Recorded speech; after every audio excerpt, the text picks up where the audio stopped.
the all-new Citroen SpaceTourer versus the sister models, the Toyota Proace and the Peugeot Traveller. We're going to take a look on all of these three sister vehicles and see what are the differences, what do they have in common besides of the same platform, and we're going to talk about all of this, what those cars have to offer. Well, you know, passenger cars, there's a lot of marketing and PR involved in that one. But this one here, the light commercial vehicles, which have part use in commercial and private use, are not very often in the spotlight, and that's why we're going to take a look at them here right now. This one here replaces the Jumpy so far in Citroen, and we see it has kind of a passenger car look in the front with those headlights here, with a little sharp ending, and has overall a friendly face. You know, with Citroen logo, pretty huge. And also kind of a sporty look in the higher trim levels. You see it here at the lower bumper. So overall, it's a design in the front which says, I'm not that very clumsy commercial vehicle. I want to, fit normally into the rest of the traffic. And in the side profile, we see a rather classic scheme. But what is very remarkable, that here we got another design highlight as we go right in there, and it kind of repeats the form of the wheel arches. 17-inch rims here in the two-color scheme, so you can also get some beautiful rims here, even though you have just a transporter. There are different lengths available for this vehicle, and also different wheelbase. And depending on where the wheelbase and the length, you can have different combinations then how much space you need really inside. But also for the very shorter versions, there are a lot of seats inside available. So it's more about what trunk is there left than behind the seats. 8 seats maximum on the inside. We're going soon to take a look about that one, how it plays out with the seats. Let's first move on to the rear of the car. You see there's a sliding door, and as soon as we have room, we'll also create that one. 3D popping out tail lights here, that's another design highlight. Other than that, it reminds a little bit of the Volkswagen Transporter, where it also should fight against, because, for example, in Germany, the Volkswagen Transporter is the leading vehicle. Here, there's no electric hatch, but it doesn't have to be necessarily. So there it is. I'm 1.86 m, and I can stand beneath it. Might be quite nice for rain. This is here a setup now with a maximum of 8 seats, and that's what we have left in the trunk. What is very interesting, that you have a sliding system for the seats, and you can control it very, very easily. Just with one hand right here, you could slide them back a little bit more. When I pull out this cover here, seat right here. No, that seems to be the maximum position. Didn't quite think it so, but if you push it,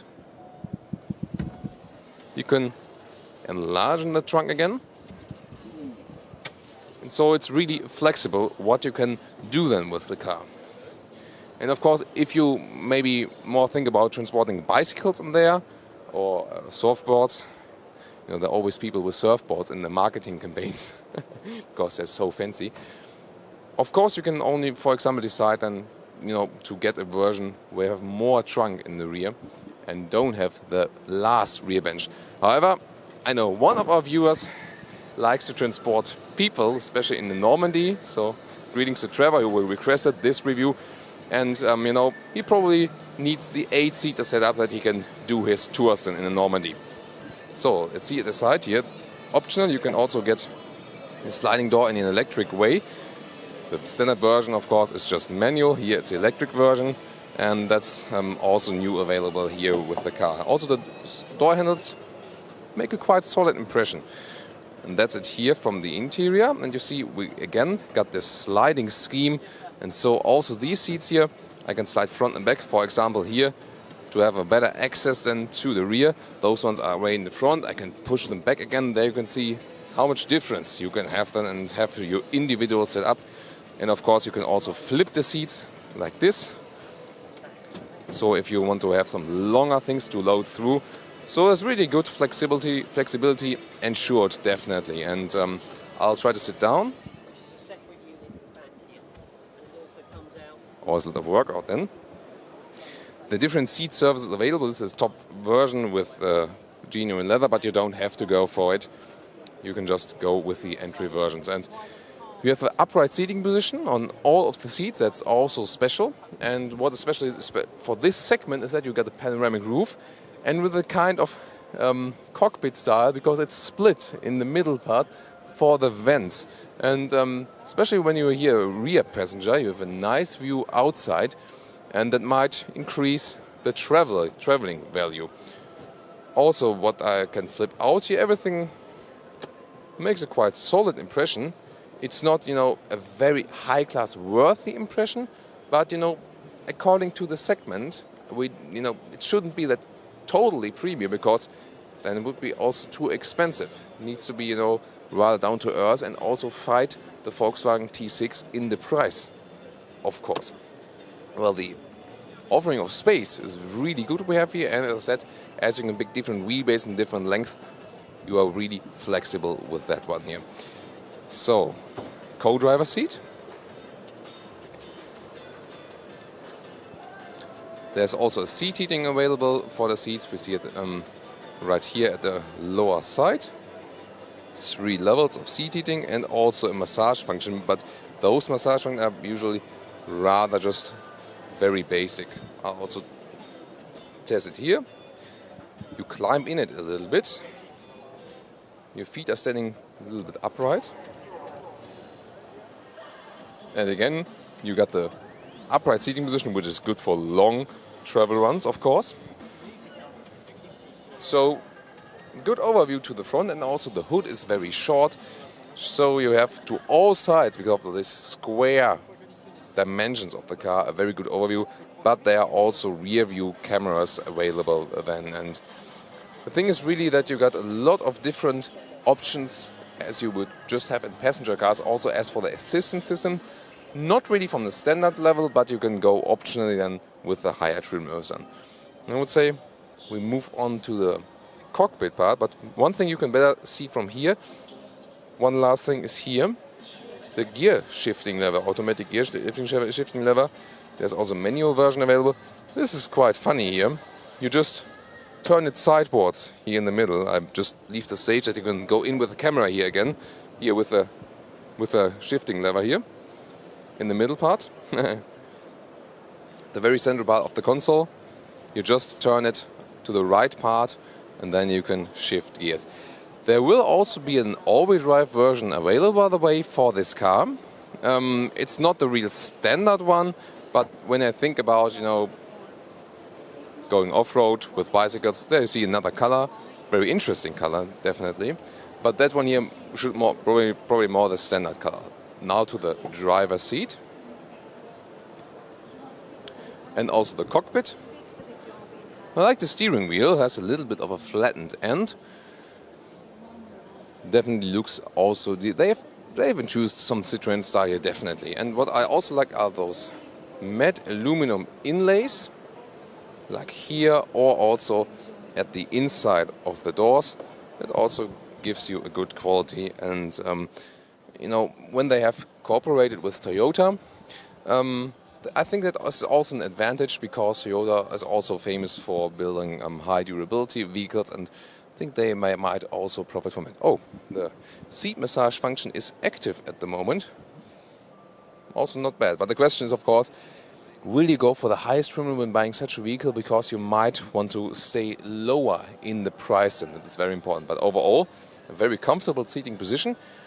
The Volkswagen T6 definitely makes a high-class premium impression, but it's way more expensive, of course, and especially when for private purposes, that might be a big game changer. Then, if you buy it, for example, for a family, if you have 2, 3, 4 kids or something like that, they consume enough money already. Maybe you don't have so much money left for the car then, and this one here offers you a good flexibility, definitely. One more thing before jumping over to the Peugeot Traveller and the Toyota version here of that car, the Proace. I also want to show you a concept of this SpaceTourer, because there's also something which looks to the future then, because there might be a crossover version in the future. Let's look at that one now. And this is it, the Citroen SpaceTourer Hyphen concept, named after the band Hyphen, which is very popular in France right now. And you see, this is a special concept, a mix between SUV and van, and this hasn't been, quite recent that time before. See, there's also a special tire construction here on the outside. Well, it doesn't have really, street use, maybe for sand riding, but it's rather a show concept. And you see, it has this crossover style with the matte parts on the lower area, and we see it here right in the front. It's like those clips that are used for, in outdoor environment, and that's the whole scheme of it. And of course, it also has the all-wheel drive, but which is also available for the normal SpaceTourer. You can also get the all-wheel drive right there. There's also a special interior concept, and of course, as you see, a unique color. The interior is even more exciting. Let's get into that one here. Then we're trying to get on the stage because it's turning. Holger has to pay attention that we can get on the stage. So we want to get inside. Hello, Stephanie. Yeah, hi. So Stephanie will help us to get inside here. You see the sliding doors. And this is a special design scheme. It repeats the one from the outside with those comp structures here. And yeah, very interesting concept, and of course extremely colorful, also with a mix of different materials. I like the high floor mat here on the ground. That looks really fancy. Seatbelt on, please. Seatbelt on? Oh, yes, of course. We're going on a sand ride, probably. So the seatbelt here. Also very colorful. Oh. There it is. It's behind you. It's behind me. Ah. I got the wrong seatbelt. No problem. So there it is. Now we can go on the ride here. And it's really such a colorful interior. Also, when you look to the ceiling, it has the same purple color, and I really like that. I'm not sure if anyone would buy it really as his or her personal car, but I mean, if you want to have a very extravagant design, look at that one, how the color changes also from the right to the left. That is really interesting. And we also got the panoramic roof in here. Well, this concept here between SUV and van, will that work? Well, if you think about, going on a mountain bike ride or going surfing, you have some sand or, loose gravel parts, that might maybe make sense. Can we see the cockpit for a second? Maybe can you open the door and then we can see the cockpit. Here also the inside of the doors, the color scheme, thank you very much. Color scheme is carried out over. And there is the cockpit. And what I like is that we also got cloth everywhere here, also on the dashboard. And that is one thing that is not very expensive to do, but adds so much more to the haptical feeling also to the car. We've seen that one, the old smart generation already introduced that with a cloth covering of the dashboard. So very interesting concept here. We'll see if the future also will hold SUV and van combination. Let's now move on to the Peugeot and the Toyota versions of the serial version of that vehicle. And now to the Peugeot version of this vehicle. We'll also have a very special version of that one here, right behind me, but we'll first get to the rather normal version. You see, the difference is, well, rather in the design. The front grille and the headlights here are separated, and well, which design is more pleasing to me so far? I think I like that one more. It looks a little bit sportier, the Peugeot one. The Citroen looks, I would say, a little bit more harmonic. This one here has rather a sportier look, definitely. What's your opinion on that one? Put me definitely that one in the comments. And we move on to the side profile, which is kind of the same. Also, with the design line going right in here. And as it also sits on the best passenger car platform, it's also one of the reasons we have things like that. Oh, could you repeat that for a second to get out the seat? There you can see how you can get out the seat. It's quite easy. Obviously, it's also able to do that just with one hand. I can show you here on that side as well. If you move forward the seat. Here behind there are some red straps, and if you pull them, then you can do exactly the thing the guy there just did. And that's a really flexible and easy system because, for example, in the all-new Volkswagen T6, it's not possible to get out every seat then anymore that easily. And, well, that makes it also flexible if you maybe want to remove the middle part. But most of the time it surely makes more sense to remove the back part than that you have more space. The concept itself, the space we have offered, also same panoramic roof we have here, is basically all the same. We can take a look at the cockpit details. That might have been a little bit of a change. We can go to the co-driver seat as we have some room there right now. Of course, we always try to not to run other colleagues into the camera, as we also don't appreciate that ourselves. And then we get right in here for our small tour. You see there are also those aluminum covers. It happens all the time that then the other one is going. So I just get right inside here, and what we can see is it's quite the same like in the Citroen. Also here with the temperature control, for example, it's the same design. There's also an updated infotainment screen we know from the Citroen passenger cars, but basically the Peugeot and the Citroen really look totally alike, especially from the interior. So it's maybe just a question of, you know, do you have a special Citroen or Peugeot dealer nearby? Do you have any special connection to one of each brands, and which, you know, final deal you receive at the dealer? Let's now check out a very special version of that one here, because this car is all about flexibility also in the interior equipment. And this concept here is called Traveller iLab, and that is just a very, you know, futuristic option. You see with different seat forms. I think it's leather red on the outside and microfiber on the inside. And it's more about this very huge screen which is used for VIP traveling. Then you can use it for infotainment purposes, also maybe for work. So that's, you know, just an outlook what could be happening with this kind of vehicle segment then in the future. Also wood is used, and you see there is supposed to be a very exclusive look on the interior. They have already sprayed that one that has this kind of glossy look. Doesn't look too good to me. But it's interesting to see the different usages of the car. You know, for example, as a VIP transporter in the high trim levels, or also then, you know, passenger use, leisure use. And that's, I think, one of the most interesting parts here of the vehicle. Also another rear look at the Peugeot. You see, this is really totally identical to the Citroen version. Now I'm really looking forward to the Toyota version of this vehicle.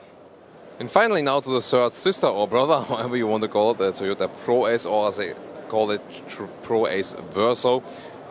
You see, there again we have a one unit with the front grille and the headlights. It looks really pretty much alike like the Citroen, but just with the Toyota logo. And you can already see it from the outside that all of the trees are very much alike, definitely. Also with the same design scheme on the side part here.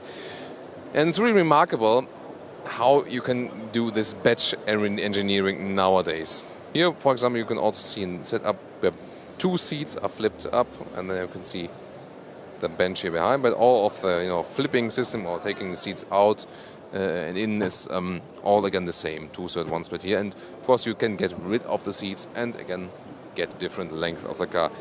Take a look at the interior, and even in the interior it's kind of just swapping the logo. And I have here somehow the impression, unlike in the Citroen C1, where I had more like impression it's more a little bit like Toyota, like the Toyota Aygo. Here it really looks like more of Citroen than Peugeot or Toyota. And well, it's the reason because of the platform that is used. And so it's, to my impression, it's more like than a Citroen you get also with a Toyota badge. Then it would be no, yeah, it's a Citroen like you get with the Toyota badge right here. Then it would be other way around. Then you get Citroen, the Toyota with the Citroen badge.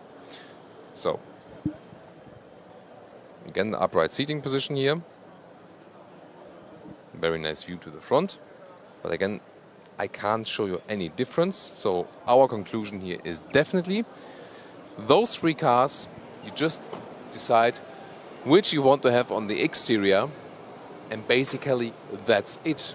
And well, we have seen some sister or brother models where you have some more differences, but here they are really minor, so it comes down to which styling you like best. Put me that one in the comments. And of course also, where do you get the best price at your dealer then when you talk to him or her? And also give me a feedback when you at some time bought that car or have some experience with it, because I also want to hear that one here, of course. So, thanks for tuning in to this preview episode. I think one of the very interesting findings of the motor show, and I always enjoyed not only to show the big horsepower cars here from the motor show, because these ones are also as important, if not more important, to a lot of people. That is more relevant then. Thanks for tuning in for this preview.